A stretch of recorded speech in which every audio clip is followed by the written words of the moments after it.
বিশালগড়ের সার্বিক পরিস্থিতি একই জায়গায় দাঁড়িয়ে আছে।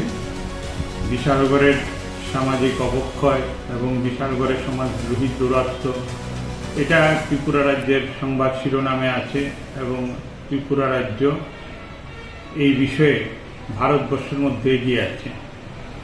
তো আমাদের এই বিশালগড়ে আজকে ভোরে খবর পেলাম যে মুরাবাড়ি প্রভুরামপুর যে রাস্তা এনইসি রোড, সেই রাস্তায় গতকাল রাত 1:30-2 নাগাদ একটি গাড়ি আগরতলা থেকে পুটিয়াগামী একটি গাড়িতে কিছু সমাজদ্রোহী তারা আক্রমণ করে এবং আক্রমণ শুধু না, মহিলাদের কাছ থেকে গয়না, মোবাইল ইত্যাদি ছিনতাই করে নিয়ে যায়।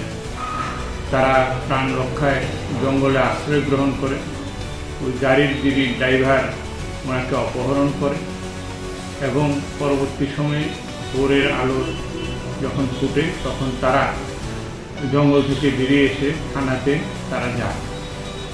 এখন এই যে পরিস্থিতি বিশালগড়, এগুলির সঙ্গে আমরা অতীতেও দেখেছি যত অসামাজিক কাজ, এগুলির সঙ্গে তথাকথিত দেবতুল্যরাই যুক্ত থাকে এবং শাসক দল এবং প্রশাসন যদি এই বিষয়ে অগ্রণী ভূমিকা নিতে পারেন নির্মূলীকরণে, সমাজ বিরোধী দূরাত্মে, তাহলে এটা একমাত্র অপরাধ দমন সম্ভব।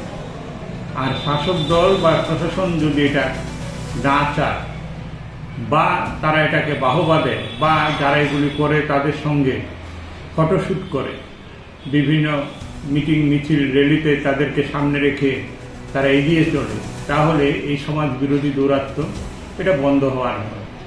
আমরা এমনিতেই দেখছি, আপনারাও জানেন সারা দেশে কি চলছে।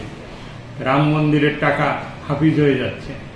তো যারা এটা পরিচালন কমিটি, স্কুলের থেকে শুরু করে সাধারণ বাজার কমিটি গঠনেও শাসক দলের নেতা, মন্ত্রী, কর্মীর ছাড়া হয় না, তাহলে এত বড় রাম মন্দিরের এত এত কোটি টাকা আত্মসাৎ হয়ে গেল, লুট হয়ে গেল, তারও কারা করল।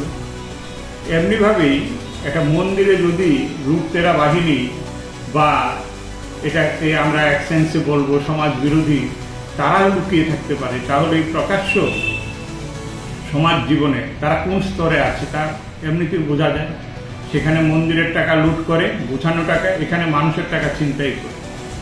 একই সব জায়গায় দেখবেন, খোঁজ নিলে পরে তাদের পরিচিতি, তাদের কর্মধারা, তাদের মতাদর্শ একটা জায়গা থেকেই পরিচালিত হচ্ছে।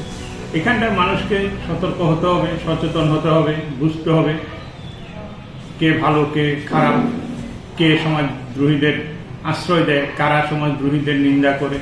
এগুলি বুঝে মানুষ যদি সচেতন হতে পারে তাহলে এগুলি বন্ধ হবে। আর প্রশাসন যদি সেই জায়গায় কার্যকরী ভূমিকা গ্রহণ করে, আমরা অনুরোধ করব সিপিএম পার্টির পক্ষ থেকে যে প্রশাসন যাতে দল নিরপেক্ষভাবে কোনো ধরনের দুর্বলতায় আকৃষ্ট না হয়ে বিশালগড়কে শুধু রক্ষা নয়, বিশালগড়কে রক্ষা, রাজ্যকে রক্ষা, বিশালগড় এবং রাজ্যের সুনাম রক্ষায় প্রশাসন যদি এই জায়গায় তড়িৎ গতিতে এই ঘটনার কিনারা করে এবং প্রকৃত দোষীদেরকে গ্রেপ্তার করে, তাহলে মানুষ কিছুটা আশ্বস্ত হতে পারে। না হলে মানুষের আর বিশালগড়ে থাকা না থাকা বা তার পরিচয় বড় হওয়া, এটার আর কোনো মানে থাকছে না।